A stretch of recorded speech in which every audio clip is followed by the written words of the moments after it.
Hello everyone, welcome back to My Digital Diaries. You are watching the Frontend Developer Course, and in today's video we are going to learn an important concept in React, and that is list and keys. List help us render data dynamically and keys helps React update the UI efficiently. Before we get started, if you like this video, make sure to like this video, share it with your friends, subscribe to the channel and join the channel to support the course and get exclusive content. Let's get started with list and keys in React.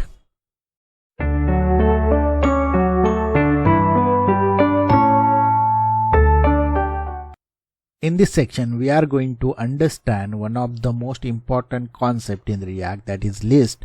We will cover what a list is, why we need list, and how list works in the React using a simple example.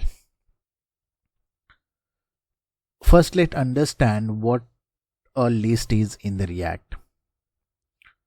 A list is a way to render a collection of a data like arrays or objects into dynamic UI elements using JSX. Instead of writing UI elements one by one, React allows us to generate them automatically from the data. Now the question is, why do we need list?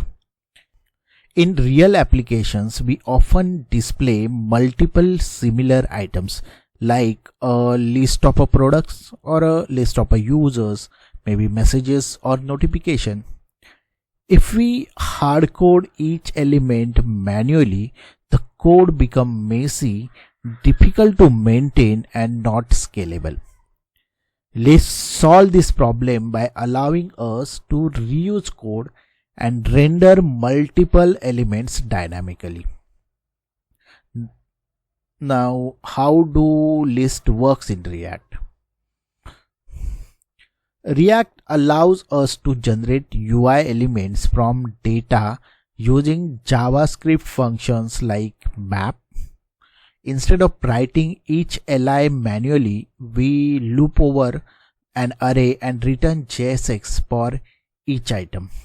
This makes our application data driven, flexible and easy to update. Let's take an example here. So here we have an array called items, which values apple, banana, cherry. We return a UL element and inside it we have a li. So item maps to loop over each item. For every item we are returning li. That elements displays the value. Each list the item also has a key. So the key helps React identify which items have changed or maybe added or removed, making UI update faster and more efficient. To summarize, React list allows us to render dynamic data efficiently. They help avoid repetitive code, improve performance and make applications scalable. So in this section, we are going to learn what keys are, why React needs them and why they are so important when working with list. First, let's understand what keys are. Keys are special attributes in React that acts as unique identifiers for elements when rendering the list. In simple terms, a key helps React to identify each item in a list uniquely. Now let's talk about why keys are needed. When a list change like items are added, removed or recorded or reordered, React needs a way to track each element. Key helps React understand which element is which. Without keys, React may re-render the entire list even if only one item has changed. Keys also allows React to reuse existing DOM elements instead of recreating them. Because of these, updates become faster, smoother, and more efficient. Now let's look at the importance of the keys. First of all, the performance. Key helps React diffing algorithm, which is also called as a reconciliation, updates only what is necessary instead of the whole list. So it improves the performance. Then the correctness. Using proper key prevents UI bugs like losing input, focus, wrong animation, or incorrect data appearing when lists change. So it improves the correctness. And finally, the best practice. Always use a stable and unique value as a key. For example, an ID from a database, but avoid using array index as a key unless there is no other option. So what is the key takeaway? To put it simple, keys are React's way of knowing which item is which in a list. They ensure efficient updates and help prevent UI glitches and unexpected behavior. Now let's look at some common mistakes developers make when using lists and keys in React. Understanding these mistakes will help you avoid bugs and performance issues in the real projects. The first common mistake is using the array index as a key.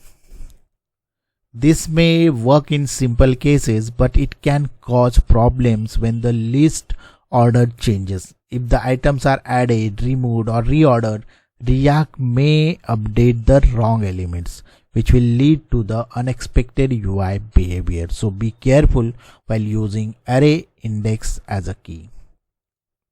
Another mistake is using non-unique keys. When multiple items shares the same key, React cannot distinguish between them. This leads to rendering bugs, incorrect updates, and unpredictable UI issues. Next is missing key. When keys are not provided, React shows warning in the console. Most importantly, React may re-render the list inefficiently, which affects the performance. And the last one, the last common mistake is using random or unstable value as a key. If key change on every render, React treat item as a new element each time.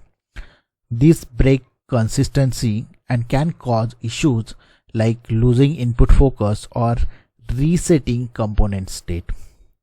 So to avoid this mistake, always use a stable and unique key, preferably an ID from your data. This ensures better performance, correct UI updates, and a smoother user experience. Now that we understand what keys are and the common mistakes, let's look at the best practices for using keys correctly in React. First and most important rule is always use a unique and stable identifier as a key. The best option is an ID from your database. A stable key does not change between renders, helping React track items correctly. The next thing is avoid using array index as a key. Only use it if the list is completely static and never changes. In dynamic list, using index can cause UI bugs when items are added, removed, or recorded. Next, always keep key consistent across renders. Changing keys frequently forces React to recreate elements, which can cause UI glitches and performance issues. Another important rule is to place the key on the outermost element of the list item. This helps React correctly identify and manage each item in the list. To summarize, always use a stable and unique keys, avoid indexes in dynamic list, keep keys consistent, and apply them correctly. Following these best practices will help you to build faster, cleaner, and bug-free React applications. So this is the last video of React level 1. The event list topic is already covered in detail in one of our earlier videos. The link is available in the description. Conditional rendering topic will be covered later as a part of a mini project. So from the next video, we will begin React level 2, where we will cover forms and validation, data fetching and side effects, React router and styling in the Reacts. As we come up to the end, this brings us to the conclusion of today's topic. If this video helped you, please like the video, share it with your friends and colleagues, and subscribe to the channel for more front-end and React concepts. Also, don't forget to join the channel to support the course and get exclusive learning content. Thanks for watching. See you in the next video.